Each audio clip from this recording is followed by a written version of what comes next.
గంటల తరబడి ఫోన్లో స్క్రోల్ చేశాక మెదడు మొత్తం మొద్దుబారినట్లు శక్తి అంతా అయిపోయినట్లు అనిపిస్తుందా? కాని ఎందుకో ఆ స్క్రోలింగ్ మాత్రం ఆపలేకపోతున్నారా? ఇలా చాలామందికి జరుగుతుంది. ఈ ఫీలింగ్ వెనుక ఒక శక్తివంతమైన సైన్స్ ఉంది. అది మనల్ని ఎలా తన ఉచ్చులోకి లాగుతుందో ఈ విశ్లేషణలో చూద్దాం. ముందుగా ఒక విషయం చాలా స్పష్టంగా అర్థం చేసుకోవాలి. మనకు కలిగే ఈ విపరీతమైన అలసట యాదృచ్ఛికం కాదు. అది కావాలనే మనల్ని అలిసిపోయేలా చేసే ఒక ఉద్దేశ్యపూర్వకమైన డిజైన్. అవును, ఇది కావాలనే చేశారు. శాస్త్రవేత్తలు దీనికి ఒక పేరు కూడా పెట్టారు: అల్గారిథమిక్ ఎగ్జాషన్. సింపుల్గా చెప్పాలంటే, మన ముందు అంతులేని ఫీడ్ను పెట్టే అల్గారిథంలు మన మెదడును, మన భావోద్వేగాలను పిండేసి మన శక్తిని పూర్తిగా హరిస్తాయి. ఇక్కడే అసలు విచిత్రం మొదలవుతుంది. మనం ఎంత అలసిపోయామని తెలిసినా ఆ స్క్రోలింగ్ మాత్రం ఆపలేం. ఎందుకు? ఇది మన సంకల్ప లోపం కాదు, మనల్ని ఆపలేని విధంగా రూపొందించిన ఒక శక్తివంతమైన డిజైన్ ప్రభావం ఇది.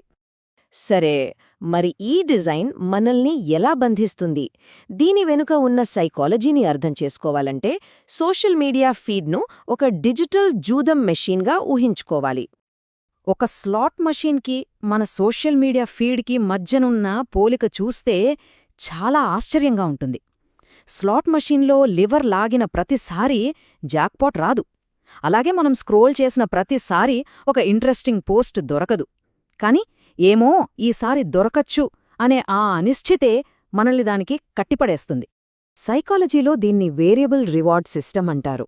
అంటే బహుమతి ఎప్పుడు వస్తుందో ఖచ్చితంగా తెలియకపోతే దాన్ని ఆశించి మనం ఆ పనిని ఆపలేము. జూదానికి, వీడియో గేమ్లకు బానిసలను చేసేది కూడా ఇదే శక్తివంతమైన సూత్రం. ఇక్కడ మనం అర్థం చేసుకోవాల్సిన అత్యంత కీలకమైన విషయమేమిటంటే, మన మెదడుకు అసలు బహుమతి దొరికినప్పటికన్నా బహుమతి దొరకబోతోందనే నిరీక్షణ, ఆ ఊహే ఎక్కువ కెక్కిస్తుంది. ఆ ఊహించిన రివార్డు కోసం ఎదురుచూడటమే మనల్ని అలా స్క్రోల్ చేస్తూ ఉండేలా చేస్తుంది. ఇది కేవలం మన ఆలోచనా విధానాన్ని ప్రభావితం చేయడమే కాదు, ఈ డిజైన్లు మన మెదడులోని కెమిస్ట్రీని నేరుగా హైజాక్ చేస్తాయి. అది ఎలాగో ఇప్పుడు చూద్దాం. మన మెదడులో ఒక రివార్డ్ సర్క్యూట్ ఉంటుంది. మనం బ్రతకడానికి అవసరమైన పనులు చేసినప్పుడు, అంటే ఆహారం తిన్నప్పుడు, మన వాళ్లతో కలిసినప్పుడు అది డోపమైన్ను విడుదల చేసి మనకు ఆనందాన్ని ఇస్తుంది. కాని ఈ రోజుల్లో లైక్స్, కమెంట్స్ కూడా ఇదే సర్క్యూట్ను ప్రేరేపిస్తున్నాయి. సమస్య ఏంటంటే, మన మెదడు ఈ స్థాయిలో నిరంతర తక్షణ రివార్డ్ల కోసం అస్సలు నిర్మించబడలేదు. దీనివల్ల ఒక ప్రమాదకరమైన విషవలయం మొదలవుతుంది. మనమేదైనా పోస్ట్ చేస్తాం, నోటిఫికేషన్ కోసం ఎదురుచూస్తాం. నోటిఫికేషన్ రాగానే డోపమైన్ రిలీజ్ అవుతుంది. ఆ కిక్ కోసం మళ్ళీ మళ్ళీ అదే పని చేస్తాం. ఈ సైకిల్ అలా తిరుగుతూనే ఉంటుంది, మనల్ని మరింత లోతుకు లాగుతుంది. కాలక్రమేణా ఈ నిరంతర డోపమైన్ ప్రవాహం వల్ల మన బ్రెయిన్ రివార్డ్ సిస్టమ్ మొద్దుబారిపోతుంది. ఫలితంగా నిజ జీవితంలోని చిన్న చిన్న ఆనందాలు, స్నేహితులతో మాట్లాడటం, ఒక మంచి పుస్తకం చదవటం అంతగా సంతృప్తినివ్వవు. వాటికంటే ఫోన్లోని ఆ నకిలీ రివార్డ్లే ముఖ్యమనిపించడం మొదలవుతుంది. సరే, ఇప్పటిదాకా సైకాలజీ గురించి మాట్లాడుకున్నాం. ఇప్పుడు కొన్ని కఠినమైన ఆధారాలను చూద్దాం. ఈ ప్రభావాలు కేవలం మన ఫీలింగ్స్ మాత్రమే కాదు, ఇవి మన మెదడు భౌతిక నిర్మాణాన్ని కూడా మారుస్తున్నాయని సైంటిఫిక్ ప్రూఫ్ ఉంది. ఇప్పుడు మన ముందున్న అసలు ప్రశ్న ఇదే: ఇది కేవలం ఒక చెడ్డ అలవాటా, లేక నిజంగా ఇతర వ్యసనాలతో పోల్చదగినదా? సాక్ష్యాలు ఏమి చెబుతున్నాయో చూద్దాం. 20 లక్షల కంటే ఎక్కువ మందిపై జరిపిన ఒక భారీ అధ్యయనంలో తేలిందేంటంటే, ప్రపంచవ్యాప్తంగా దాదాపు 17.5% మంది సోషల్ మీడియా వ్యసనంతో బాధపడుతున్నారు. అంటే దాదాపు ప్రతి 6గురిలో ఒకరు.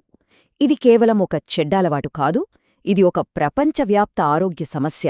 ఇప్పుడు చూడబోయే విషయం చాలా ఆందోళన కలిగించేది. సోషల్ మీడియా వ్యసనం, డ్రగ్స్ వ్యసనం మరియు జూదం వ్యసనానికి గురైన వారి మెదడులను పోల్చి చూస్తే అవి దాదాపు ఒకేలా కనిపిస్తాయి. ప్రభావితమయ్యే మెదడు ప్రాంతాలు, డోపమైన్ వ్యవస్థలో మార్పులు, స్వీయ నియంత్రణ కోల్పోవడం అన్నీ ఆశ్చర్యకరంగా ఒకేలా ఉన్నాయి. ఇవి కేవలం తాత్కాలిక మార్పులు కావు. సోషల్ మీడియాను అతిగా వాడటం వల్ల మన మెదడు నిర్మాణంలో శాశ్వత మార్పులు జరుగుతున్నాయి. ముఖ్యంగా నిర్ణయాలు తీసుకోవడానికి, మనల్ని మనం నియంత్రించుకోవడానికి సహాయపడే కీలక ప్రాంతాలు కుంచించుకుపోతున్నాయి. మన మెదడు అక్షరలా మారిపోతోంది. సరే, ఇదంతా విన్నాక మన నియంత్రణను తిరిగి ఎలా పొందగలం? సమాధానం ఈ సమస్యను మనం చూసే విధానాన్ని మార్చడంలోనే ఉంది. మెదడులో జరిగే ఈ మార్పులు మన రోజువారీ జీవితాన్ని తీవ్రంగా ప్రభావితం చేస్తాయి. మన మెదడు ప్రతి నోటిఫికేషన్కు వెంటనే స్పందించేలా శిక్షణ పొందుతుంది. దానివల్ల ఒక పనిమీద ఏకాగ్రత పెట్టలేకపోతాం, చిన్న చిన్న విషయాలు మర్చిపోతాం, ముఖ్యమైన పనులను వాయిదా వేస్తుంటాం. కాబట్టి మనం గుర్తుంచుకోవలసిన ముఖ్య విషయం ఇదే.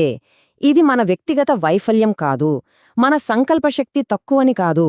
మనం జీవిస్తున్న డిజిటల్ వాతావరణమే మనల్ని బలహీనపరిచేలా, మన మానసిక ఆరోగ్యానికి హాని కలిగించేలా నిర్మించబడింది. చివరగా ఒక ఆలోచింపజేసే ప్రశ్నతో ముగిద్దాం. మనల్ని ఉచ్చులోకి లాగేలా రూపొందించిన ఈ డిజిటల్ వాతావరణంలో కేవలం మన సంకల్ప బలం మాత్రమే మనల్ని మనం కాపాడుకోవడానికి